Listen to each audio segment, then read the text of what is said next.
hello out there, wherever you are. As for me, why, I'm in Johnstown, Pennsylvania, home of the flood. I mean, is there a more notable thing in Johnstown than the flood? My apologies to the people of Johnstown. That's what you're known for. But I am here actually on a Wednesday evening in December to see a nostalgic night with Macaulay Culkin and a screening of Home Alone. When I saw this tour pop up, I know several other celebrities kind of run through with tours. I went to a few Kevin Smith one with myself over the years, but beyond Kevin Smith, I know Shatner's running around, Chevy Chase is running around, Peter Billingsley's running around. A lot of people are doing the Christmas circuit. But Macaulay Culkin's interesting because he's a bit of a unicorn for the most part. It's not somebody that you see doing cons and doing stuff like that, kind of being around like Chevy is, like William Shatner is, like Cusack is, and other people that are doing Q&As, following a movie. He's a little bit different. And Home Alone came out in 1990. He was supposed to be 8 years old in the film. I think he filmed it when he was 9, so he was slightly older. But I was 7. We're roughly the same age. So Home Alone 2 were kind of my wheelhouse in terms of movies. So when I saw this, I went, you know what, I think I gotta go to this. Even though it's in Johnstown, which is a bit of a trek from the Pittsburgh area, I went, you know what? When is this gonna ever happen again? Of course, if this tour is successful, it probably will happen. Probably will happen again, just like everybody else is doing the circuit. But he does not do cons. He does not do other things like that. So, I was like, well, that's, meet somebody that I've enjoyed their work, especially as a child over the years. So we're going to step inside the Performing Arts Center at Pitt Johnstown. There was a venue change. It was actually at the Cambria County War Memorial Arena, and they switched to here like a day or two before. So we're going to step inside. We're going to get some tickets. We're going to figure out where we're sitting now because it's completely different. It's a different venue. And is it possible to do a video of something you can't film at all? Because they said no filming, no anything of any kind, no picture taken, no nothing. We're going to try it out. I think it's just going to be basically my review of the experience. But let's step inside. The Performing Arts Center, I think it's named after someone, but I'm not going to. Johnstown, Pennsylvania. And Tom was here. Hey, I'm Giancarlo Esposito. I'm watching Tom Was Here.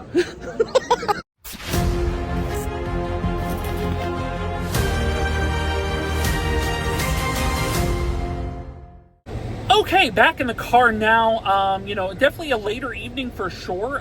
So I got up here about 7:25 for something that was supposed to be a 7:30 start. Whoops. So everything that could go wrong will go wrong, and I maybe underestimated the drive a bit because it's a bit of a trek, about an hour and a half from the Pittsburgh area, especially where I live in the Pittsburgh area.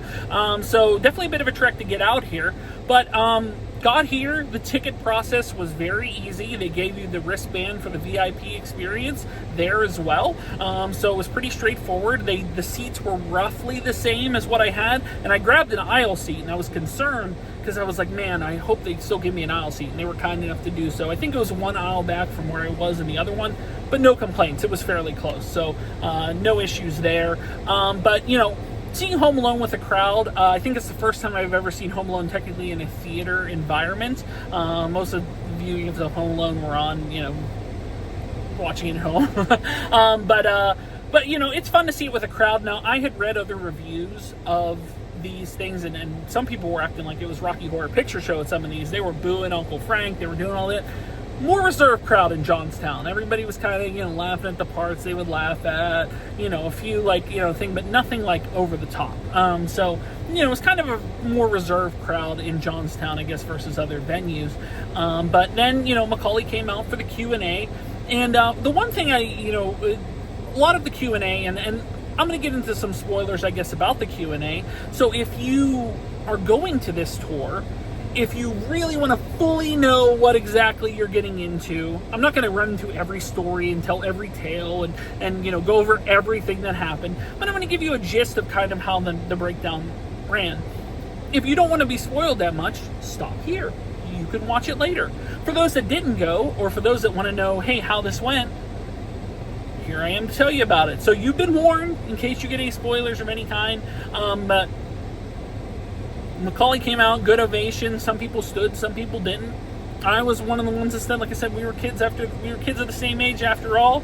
But he's very humble. Very humble, guy. You could still see kind of like the kid actor in him, and different, experiences that kind of hammered home him being a child actor and him kind of being left to his lonesome for the most part. Kind of sad in a way, in a little bit, where it's he's working with adults and mostly adults, and nobody really his own age. You could tell that the people that he's close to, the people that he spoke highly of, are the people that kind of looked out for him, that took care of him, that asked him how he was doing on set in different movies. It wasn't just strictly listed as Home Alone. They went over things like Uncle Buck and Richie Rich briefly, Saved, a few other things that he had talked about, through his thing. But, they did a little... It was kind of controlled. I wasn't sure if it was just straight questions from the audience, because you get all types of wild stuff. Audience can come up with just about anything, question-wise. But it seemed mostly controlled. They said they were getting questions from, I guess, emails. I didn't see anything to, put a question through.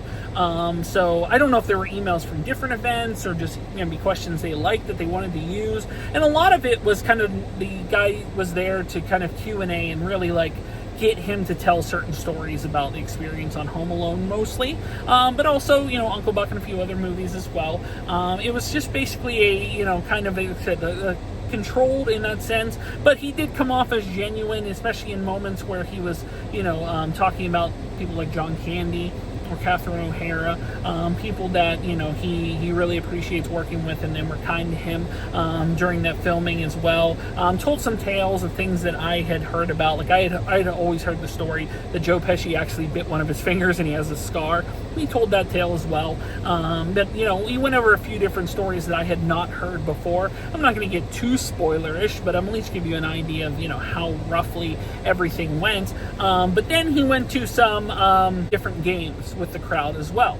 The games took a tennis ball and he threw it into the crowd, and the person that caught the tennis ball had to hand it to the nearest child, and then that child had to walk on stage, and then he'd ask him certain questions.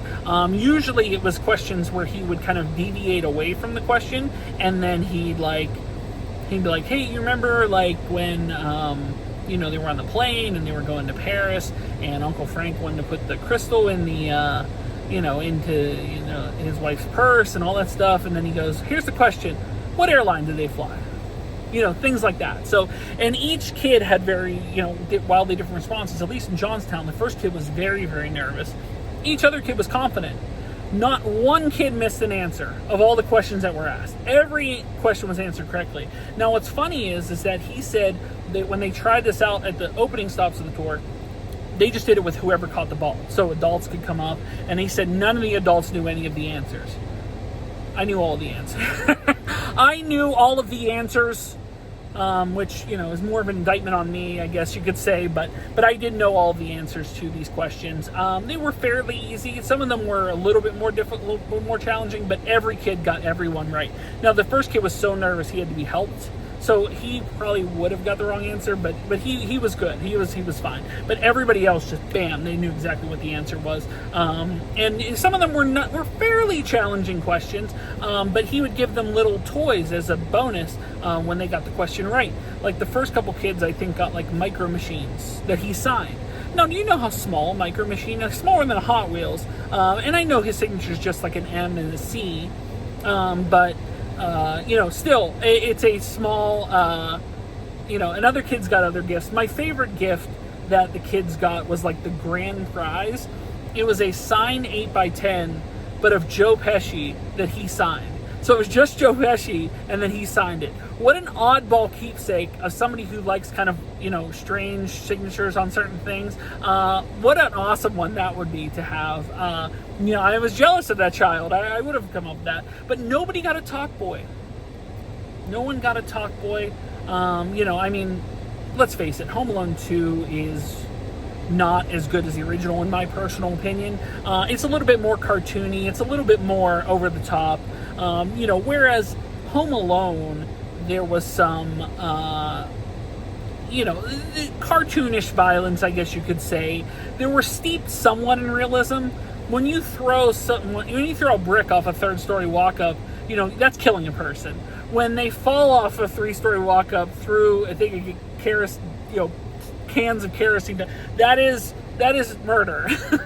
When they electrocute Marv to death, that is murder. When he gets pulls down a 50-pound concrete bag from a third-story walk-up, it's murder at that point. Not saying you couldn't die from any of the things in Home Alone, but in Home Alone 2, they killed him at least 16 times. It's a little bit more serious, a little bit more cartoony. I love it, but it's not the same. But the Talk Boy is synonymous with Home Alone 2. And I think if I had something to get Macaulay Culkin to sign, it would be a Talk Boy. But important note, no signings. No signings whatsoever. He's not signing. He's not taking selfies. They make that expressly clear in the VIP process. But I would have got a Talk Boy because I never actually had a Talk Boy. I wanted a Talk Boy. I was of a certain age where I wanted a Talk Boy. But, my parents couldn't find it, and it was very impossible to find. By the time they could find it readily available, the moment had passed. The moment had passed at that point. They got me a Talk Boy pen. You remember the Talk Boy pen? I recorded little clips with it. It was fun, but it was not the Talk Boy. And I'm still sad. There's still part of me as a child that is sad that I didn't get the Talk Boy. But, what are you going to do? These things happen.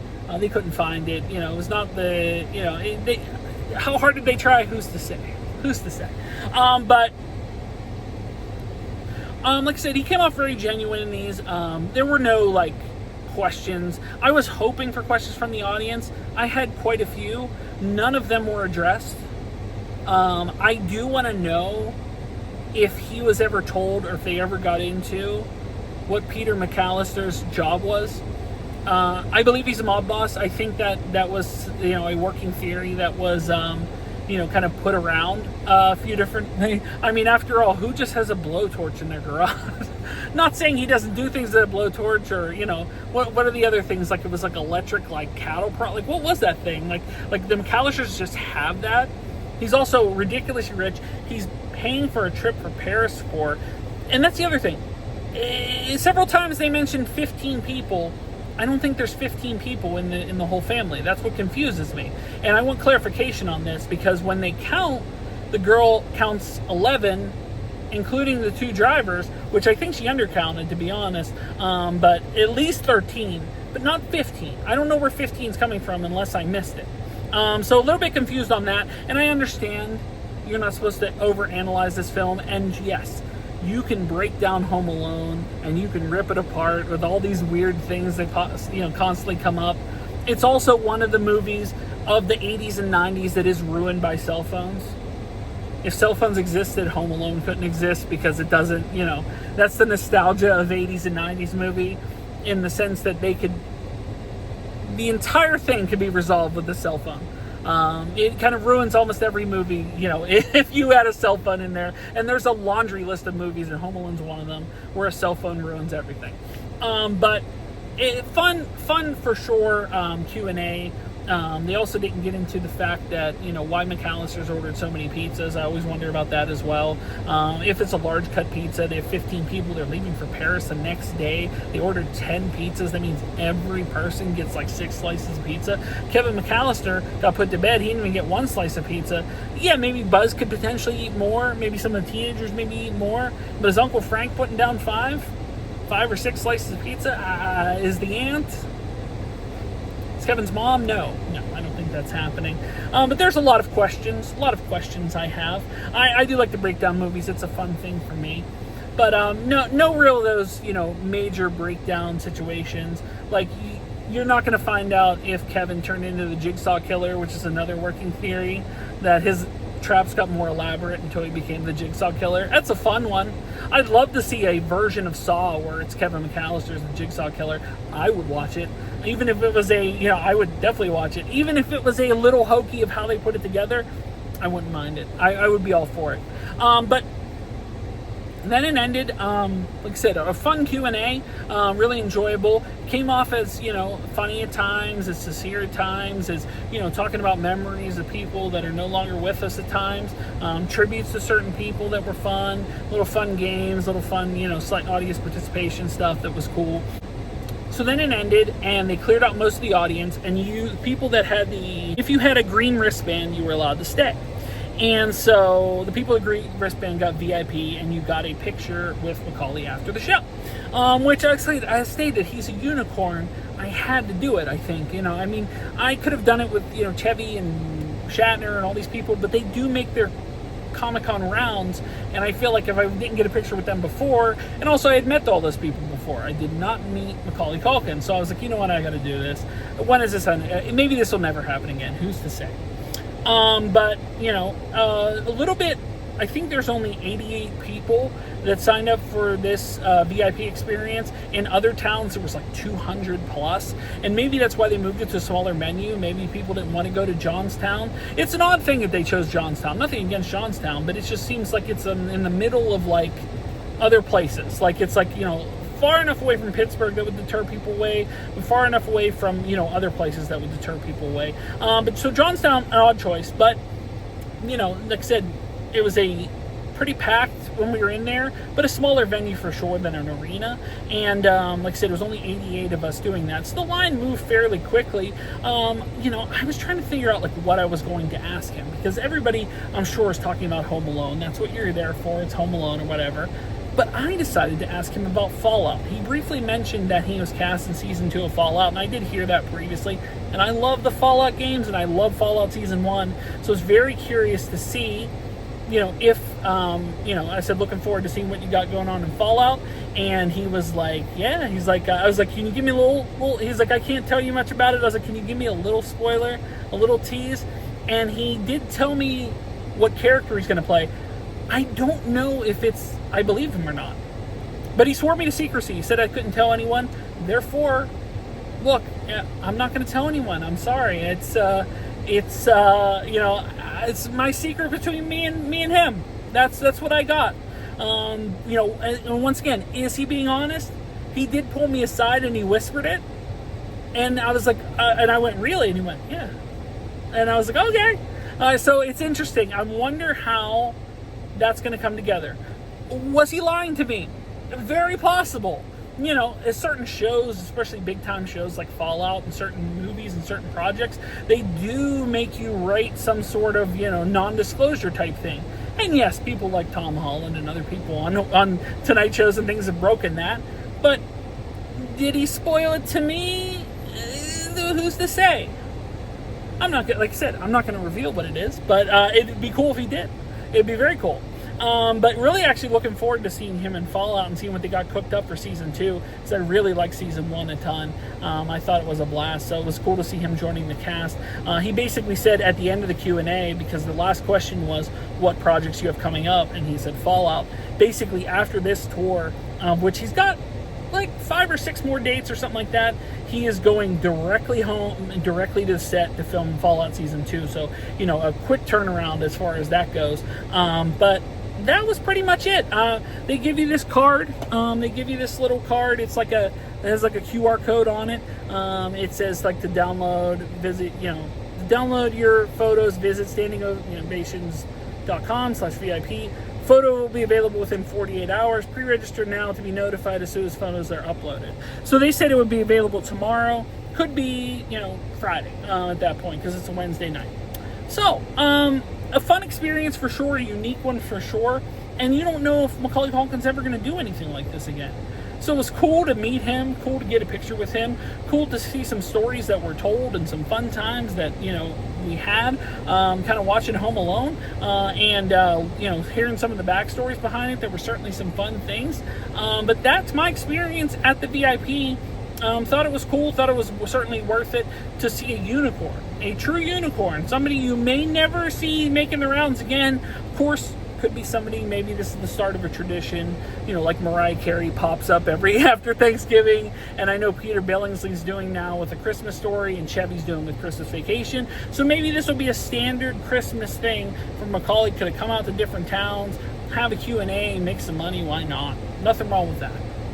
But that'll wrap it up for a very nostalgic night with Macaulay Culkin and a Home Alone screening. I wish I could have brought you some footage, unfortunately, but you know, what are you gonna do? What are you gonna do? Unfortunately, you know, if there's no filming and no pictures or whatever, I figured, you know, let's just ramble on about our experience and what happened there. I'm also wearing the Battle Plan Kevin McAllister shirt. I figured that was appropriate. I actually, it was my choice between this or the Little Nero's Pizza sweatshirt, of which I also have, but I noticed far more in the Little Nero's Pizza sweatshirts and t-shirts than Kevin Battle Plans. And if I was getting anything signed Home Alone, just the original Home Alone, it would be a poster of the Battle Plan, which is awesome. I think that would be my thing. So if Macaulay Culkin ever does a signing and it's fairly reasonably priced, I would absolutely send in a picture of the Battle Plan to get signed by Macaulay Culkin, because why not?